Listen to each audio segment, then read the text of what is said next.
అందరికీ నమస్తే. నా పేరు విద్యాసాగర్. వెల్కమ్ బ్యాక్ జడ్చానా తెలుగు న్యూస్. వార్తలు చదివే ముందు ఒకసారి హెడ్లైన్స్ చూద్దాం. మరి ఈరోజు తెలంగాణ డిఎస్సి ఫలితాలు సచివాలయంలో విడుదల చేయనున్న సీఎం రేవంత్ రెడ్డి.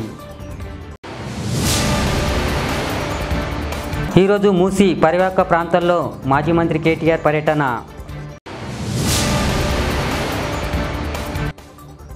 మోదీ అంటే కాంగ్రెస్కు ఎంత విద్వేషమే అమిత్ షా.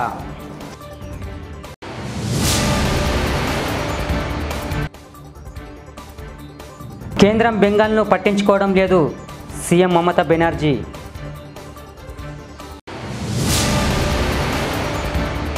ఈరోజు రైతు హామీల సాధన దీక్ష ఎంపీ ఈటెల రాజేందర్.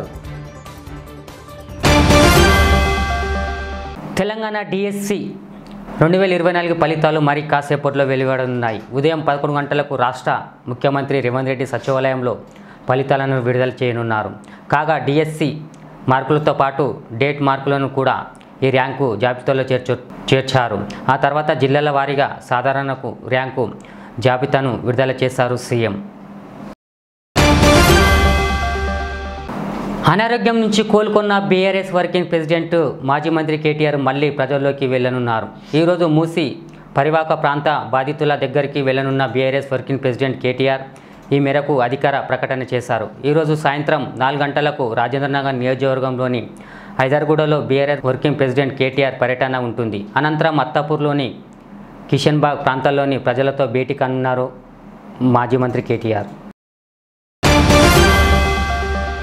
కాశ్మీర్లో జరిగిన బహిరంగ సభలో ప్రధాని నరేంద్ర మోదీపై కాంగ్రెస్ అధ్యక్షుడు మల్లికార్జున ఖర్గే చేసిన వ్యాఖ్యలపై కేంద్ర హోంమంత్రి అమిత్ షా స్పందించారు.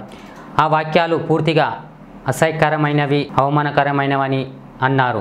ఖర్గే వాక్యాలు దేశం యొక్క చేదు ప్రదర్శన అని అమిత్ షా పేర్కొన్నారు. కేంద్ర ప్రభుత్వం తమ రాష్ట్రాన్ని చిన్న చూపు చూస్తుందని పశ్చిమ బెంగాల్ సీఎం మమతా బెనర్జీ తాజాగా ఆరోపించారు. రాష్ట్రంలో ప్రకృతి విపత్తులకు కేంద్రం నుంచి ఎటువంటి చేయూత లేదని ఆవేదన వ్యక్తం చేశారు సీఎం. ఉత్తర బెంగాల్ అల్లకొల్లంగా ఉంది. పాలు జిల్లాలు తీవ్రంగా ప్రభావితమయ్యాయి. కేంద్రం మాకు ఏమాత్రం సాయం చేయడం లేదు.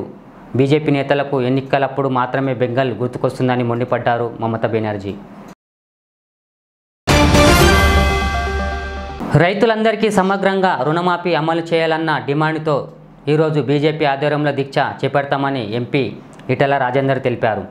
ఇందిరా పార్కు సమీపంలోని ధర్నా చౌక్లో సోమవారం ఉదయం 11 గంటల నుంచి మంగళవారం ఉదయం 11 గంటల వరకు రైతు హామీల సాధన దీక్ష ఉంటుందని తెలిపారు ఈటెల రాజేందర్. రెవెన్యూ శాఖ సమర్థంగా పనిచేసినప్పుడే నిర్దేశించిన లక్ష్యాలు, ప్రజల ఆకాంక్షలు నెరవేరి ఆశించిన ఫలితాలు వస్తాయని మంత్రి పొంగులేటి శ్రీనివాసరెడ్డి తెలిపారు. కొందరు రెవెన్యూ అధికారుల తీరు వల్ల శాఖకు, ప్రభుత్వానికి చెడ్డ పేరు వస్తుందని, అలాంటి వారు పద్ధతి మార్చుకోవాలని హెచ్చరించారు. ఆదివారం తహసీల్దార్లతో నిర్వహించిన సదస్సులో మంత్రి మాట్లాడారు. త్వరలో కొత్త రెవెన్యూ చట్టాన్ని తీసుకువస్తున్నట్లు తెలిపారు.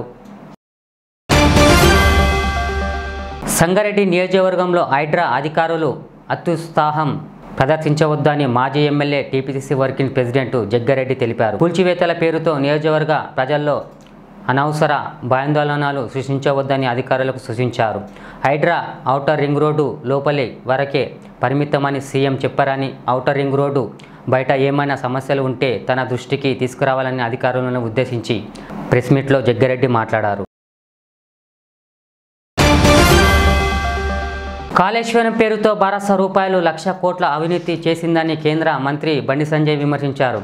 కరీంనగర్లో నిర్వహించిన మీడియా సమావేశంలో ఆయన మాట్లాడారు. మూసి శుద్ధీకరణ పేరుతో కాంగ్రెస్ ప్రభుత్వం ₹1,50,000 కోట్లు దోపిడీకి తెరవేసిందని ఆరోపించారు బండి సంజయ్. ఆంధ్రప్రదేశ్లో సంచలనం సృష్టించిన తిరుమల శ్రీవారి లడ్డు ప్రసాదం వివాదంలో జనసేన అధినేత, AP deputy CM Pawan Kalyan ఇప్పటికే ప్రాయశ్చిత్త దీక్ష చేస్తున్నారు. ఇక ఈ తరుణంలో ఆయన తిరుమలలో జరుగుతున్న వ్యవహారంపై అంతా నోరు విప్పాలని పిలుపునిచ్చారు పవన్ కళ్యాణ్. చూస్తూనే ఉండండి జడ్చానా తెలుగు న్యూస్. మళ్ళీ కలుద్దాం. అలా లైక్ చేయండి, షేర్ చేయండి, సబ్స్క్రైబ్ చేయండి. ఈరోజు తెలంగాణ డిఎస్సి ఫలితాలు సచివాలయంలో విడుదల చేయనున్న సీఎం రేవంత్ రెడ్డి. ఈరోజు మూసి పరివాహక ప్రాంతాల్లో మాజీ మంత్రి కేటీఆర్ పర్యటన.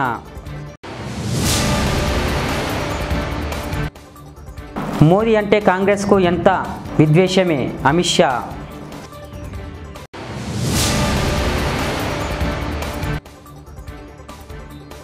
కేంద్రం బెంగాల్ను పట్టించుకోవడం లేదు సీఎం మమతా బెనర్జీ.